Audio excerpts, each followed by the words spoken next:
Hello,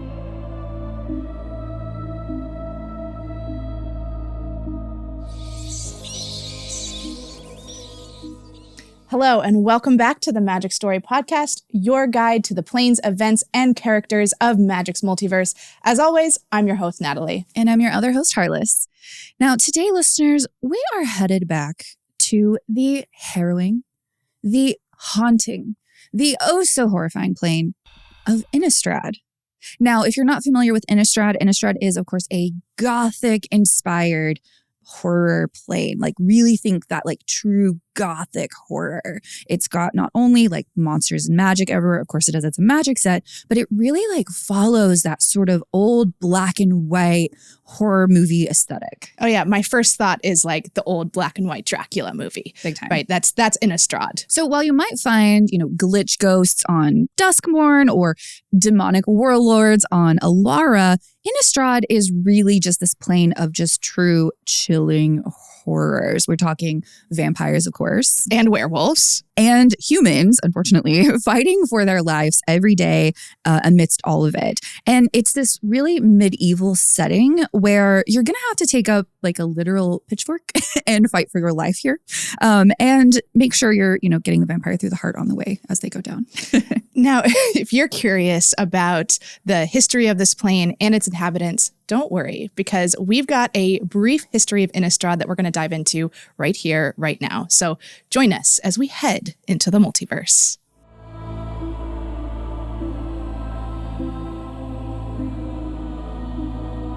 All right, so we're on Innistrad, and our story here begins 7,000 years ago. So a really long time ago. That's a long time. Absolutely. And initially, Innistrad was just a very dangerous place. It's always been dangerous. It just started that way. It's filled with all sorts of shadowy creatures and things that go bump in the night, right? And while it wasn't always a paradise. Yeah, I wouldn't exactly call it a vacation hotspot. No, not at all. I'm with Jaya from Dominaria United, where she said she would vacation on Dominaria. I'm with her 100% on this one. Much like Dominaria is much more a vacation spot, not Innistrad. Absolutely, especially not without a vampire guide, right? Yeah. And it absolutely got worse after the meddling of a certain alchemist that we'll get into. And it was this plane's macabre nature that opened the door for the plane's more ruthless inhabitants. See, the humans had long lived in fear, but some wanted more from life. Some like Edgar Markov. Now, Edgar Markov was once a human alchemist who searched for the secret to eternal life. I mean, this seems to be a thing with dudes, right? And he made a deal with the demon Shilgengar to learn the secret to immortality. And this demon told Edgar that he could actually achieve this all through blood magic. And Edgar would go on to exsanguinate an angel. And basically that's a fancy word for saying draining everything of all of its blood. And he would become the first vampire on Innistrad. And this gave him the immortality he sought, along with that classic vampire craving for blood. So let's talk a little bit about vampires on Innistrad. So they're a little bit different, right? Because this isn't a magical curse or some kind of infection. Instead, it is that alchemical rite designed by Edgar himself. And Edgar would go on to share what he calls his gift with his family, including his grandson, Soren. Now, Soren was obviously not too keen on being force-fed blood and being forced into a vampire. I don't blame him. No, it makes a lot of sense, right? Yeah.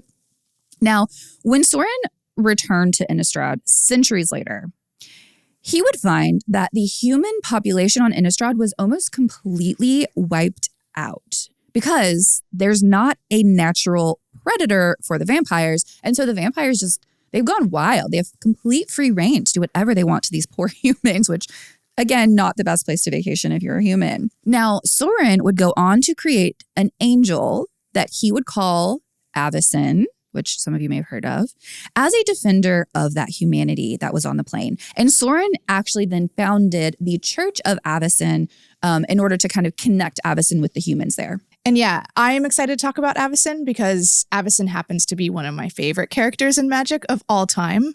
So I'm super excited to talk about her now. So when Soren created Avacyn, Avacyn was not meant to defeat the vampires, but more like keep the balance between the vampires feeding and their food supply.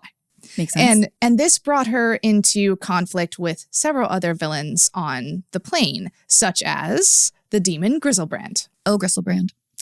Okay, so Avacyn would actually go on to do battle with Griselbrand and attempt to seal him within the Hell Vault, which is a magical prison made of pieces of the moon above Innistrad. However, this did not go as planned because Avacyn was also trapped in the Hell Vault alongside Griselbrand completely on accident, leaving the humans of Innistrad vulnerable once again. Without anyone realizing it, Avacyn had been sealed in the very prison that she was meant to use to seal these other demons away. Now, obviously, someone's going to have to bring back Avacyn and right this wrong, and it might be someone surprising.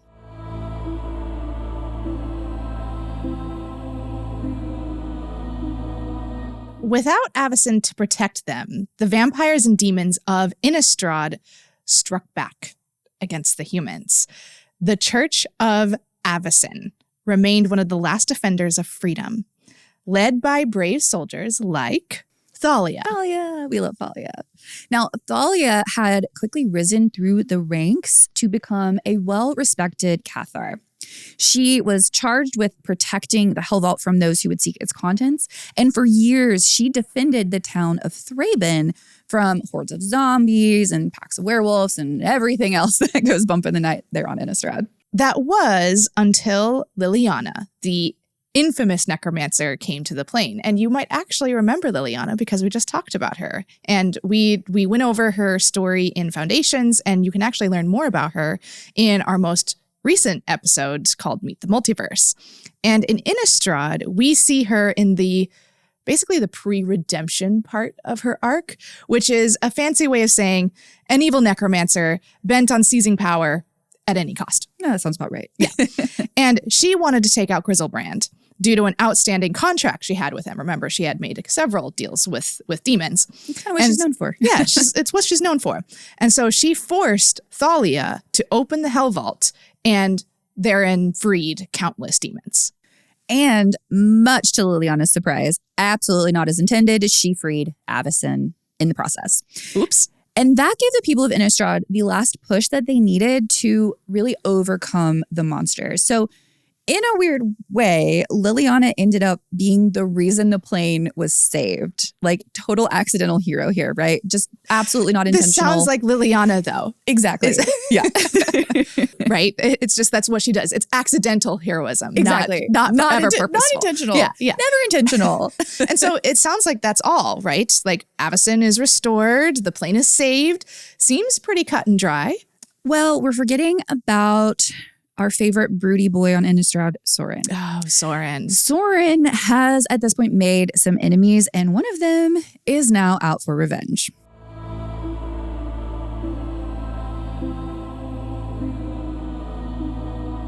Now, it wasn't just an angel and some demons that got freed from the Hell Vaults. Because of course it wasn't. That would be too easy, right? Right. There's also a planeswalker named Niiri. I remember Niiri. Niiri. We love Niiri, the lithomancer who we last saw in March of the Machine. She had actually once been an ally of Sorin. But after they disagreed on how to handle an interplanar threat, he sealed her away in the Hell Vault, which is so cold, Sorin. It's just ruthless. But I also did not expect any different from Sorin. No. Yeah. And Niiri emerged from the Hell Vault and returned to her home plane. Remember, that's Zendikar. She then found Zendikar, though, ravaged by these eldritch beings known as the Eldrazi. And Sorin's actions had led to her home's destruction. And Niiri figured that the best way to get revenge is to do the same to him. Sure. Eye for an eye. That always works, right? Right. Always. Always. So she assembles a series of monuments that she calls cryptoliths on Innistrad to summon one of the Eldrazi to Innistrad. Because, you know, it's what not could possibly go wrong? Here. Yeah. It's easy for the humans. Why not throw in some Eldrazi, right? Now, this, of course, messed with the heads of some of the inhabitants, leading to several humans and angels being driven mad by the Eldrazi. Avacyn herself became paranoid and ruthless, deeming anything that went against her as heretical. We love a religious tyrant. Yeah, always works out this great. sounds so much like Niiri, right? Like at the end of March of the Machine, in the aftermath, what happened? She became very like, don't touch my plane. I'm going to rule over Zendikar. You know, like this is mine. And she even kicked a Johnny out. So this sounds very on point for Niiri. And Thalia had seen this shift, and she saw it as dangerous and tried to speak out. And she too was deemed a heretic and was forced to seek assistance elsewhere, essentially. And as Avacyn grew more dangerous, Soren arrived to confront her creator, right? And realizing that his creation was a danger to his own home, he had to make a brutal choice. And I mean brutal. Soren chose to unmake Avacyn. Ugh, it's so sad. It's so sad. It's brutal. It's a moment for Avacyn. Okay. A moment of silence for Avacyn, please. Now, as Avacyn dissipated into nothingness, right, the plane was left without its protector once again. Now, Niiri completed her summoning of Emrakul, which is the most powerful of the Eldrazi, and forced the creature to descend upon the plane. Angels like Bruna and Gisela were warped into abominations. Humans began to merge with Eldrazi, and Innistrad entered a time known as the Travails. Now, two planeswalkers who might be familiar to us, Jace and Tamiyo, searched for a solution to this. And realizing that Emrakul was too powerful to be killed, they decided to seal her away with the same materials used in the Hell Vault, except this time much, much bigger. They would seal Emrakul in the moon of Innistrad itself. I feel like that has to have an impact on werewolves, right? Oh, it has to. Right? Yeah. Now, the two were able to force Emrakul into the moon, cutting the population off from the maddening whispers of Emrakul. So, hooray, we're good here. Humans, a little bit safer, not safe. I'm not going to say safe. You will ever. never be safe on Innistrad if you're a human. Never. But in a telepathic conversation, Emrakul revealed that she allowed herself to be locked away. And it seems that she has other plans. Well, surely now Innistrad is safe, right? Even if Avacyn is gone, they got rid of the big flying monster. Well, it's Innistrad, so nothing is safe for very long, unfortunately. So Emrakul's presence in the moon begins to actually, here it is, here's how we're impacting things, warps the cycle of day and night, with nights just growing longer and longer and days becoming shorter and shorter and shorter, which leads us to when you and I first discovered Innistrad. Yep, and it looks like it's time, Harless. Get ready for Midnight Hunt and Crimson Bell.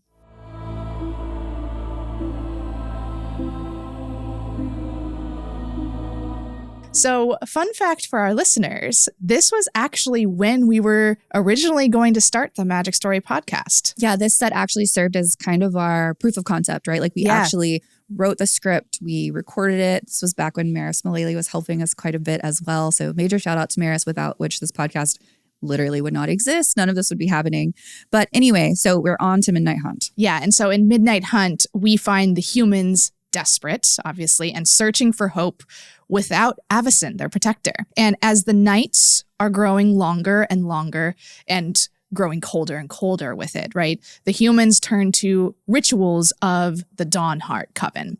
And the Dawnheart Coven is so cool. Oh, they're so cool. It's one of the most visually interesting factions we've had. Yes. In my opinion. I mean, there's so many great ones. Yeah. And that's what I love about Magic is I think Mark Rosewater said this, but it's like a buffet and you come and you find what works for you, right? Yes. And for me, it's the Dawnheart Coven. That's this moment where I wanted to cosplay every single member of the Dawnheart Coven. I literally bought a new sewing machine just for it. It's so perfect though. It's so perfect. And the costuming, just everything, just it's amazing. And they're kind of a more free and open organization on Innistrad, and they're seeking to lend a comforting hand as the night closes in. Now, the Dawnheart Coven sought the secrets of the Dawnheart Ritual, which is supposed to be capable of breaking the disrupted cycle of day and night. Great. Wonderful. We have a solution here. So tons of planeswalkers arrive to assist in this effort, culminating in this really cool ornate ceremony, which is almost like a party, which is so cool. I love to see that. Yeah, and the the big climactic point at the end of Midnight Hunt is that as this ceremony was going on, it was disrupted by none other than Olivia Voldaren, mistress of the vampiric house Voldaren. And she struck down the coven's leader and used the ritual's magic to usher in essentially an eternal night, because she's a vampire and she wants night to thrive and never have to deal with the daylight again. Never ever.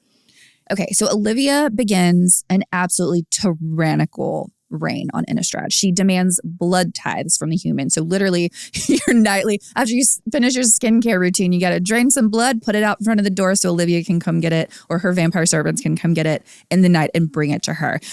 They hunt down the witches from the Dawnheart Coven and just the witches in general of Innistrad. And they attempt to take control of the other vampire families. So not only is she going after the non-vampires on Innistrad, she's coming for the throats of the vampires as well. And how is she going to do this? How is she going to take this power? How is she going to be the end-all be-all of power on Innistrad? Well, she's going to marry Edgar Markov. Of course. The millennia-old grandpa vampire. A grandpire, if you will. If you will. A grandpire. I love it. Edgar Markov, right? Who, again, was the originator of this blood ritual that created vampires in the first place. Yeah. And the Planeswalkers, Chandra, Soren, and Kaya. What a fun group, by the way. Such a fun group. Also, a moment for some commotion for Chandra's dress in it's so spectacular. Oh my God. It's so spectacular. It's got flames on it. It's literally and it's got like petals. It's just, it's beautiful. Yes. Yeah. Yeah. Shout out to Chandra's dress. And so these Planeswalkers that we just mentioned saw this as their one chance to strike Olivia while she was vulnerable. This is her wedding, by the way. They're going to strike her at her own wedding. And this was the wedding between House Markov, Edgar Markov, and Voldaren.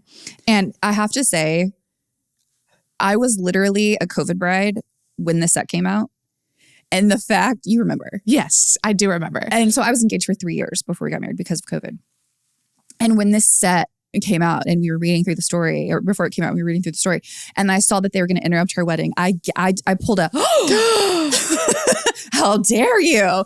Obviously, a good choice from Planeswalker. She is vulnerable in this moment, but just the absolute audacity. The audacity to barge in there and... It's her wedding. It's a special day. Yeah, yeah. Just, how dare they? How dare they? Vampire servants were probably slaughtered so she could get her florals right? Like, come on. Knowing Olivia, all of them. All of them. And so donning their finest apparel, as we had said, and their most fiery attitudes, aka Chandra. That's my girl. They were able to break Olivia's control and essentially free the plane from what would have been an eternal night. So Olivia, naturally, she fled the manor with her groom and decided she's going to go take over another corner of the multiverse. And in her absence, Thalia actually took charge of building back up a new church that could really help defend the people of Innistrad. And defend them she would. From the back of a giant frog horror? Oh, yeah. Because why not? Oh, yeah. Why not? It's exactly. Thalia. And ever since the defeat of Olivia, Innistrad has been fighting back against that encroaching darkness. And with the angel Sigarda taking over as leader of the church, Thalia has become a leader in her own right, which brings us to a very special part of our show today. We get to show you a preview card. Yay. Thalia's mission to protect the people of Innistrad has brought her to Innistrad Remastered. Today, we're previewing Thalia, Heretic Cathar, who first appeared in Eldritch Moon.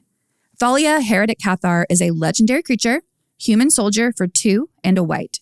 She's a 3/2 with first strike and creatures and non-basic lands your opponents control enter tapped. Thalia is sporting iconic artwork from Magali Villeneuve that showcases her continued devotion to the people of Thraben, even when the church turned its back on her. There's also an amazing borderless version with artwork by Winona Nelson. The flavor text sports a passage from the teachings of Saint Traft. When belief is shaken, seek faith in yourself. That temple must never fall. I think that's what makes Thalia such an appealing character. Yeah, I love Thalia. You know, like I love Thalia for that reason. She's so heroic. Yeah, she embodies a lot of Mono White's philosophy about devotion to the community, but she does it in a way that's focused on morals over hierarchy, right? Yeah. Before Avacyn's madness, she fought as a cathar because it was the best way to protect her home. And when the church stopped protecting the people, she realized it didn't match her values. And I love that about her so much, that sense of justice for what's right for the people, not what's right based on something kind of coming down the chain, right? Yeah, and exactly. Her zeal isn't for a specific angel or figure on Innistrad. It's for something far more powerful, the people of the plane itself. Exactly. While it's doubtful that Innistrad will ever be as peaceful as Avacyn or Bant, for instance, Probably not. they can do their best to bring that dream to life. They'll have to stay strong as there are plenty more horrors in store on the plane. Yeah, plenty of horrors indeed. There's never a lack of horror on Innistrad, and you can find all of that horror and more on Innistrad Remastered. And you can see cards from all of the sets we discussed today in this macabre masterpiece of a set. There are cool showcase versions, new artwork, just so much awesome stuff. Additionally, you can pre-order the exciting contents of Innistrad Remastered, including play boosters, collector boosters, all that good stuff, at your local game store, online retailers like Amazon, and wherever else you get Magic product. The links are below in the description. As always, we will see you in our next episode. But until then, Have a magical day.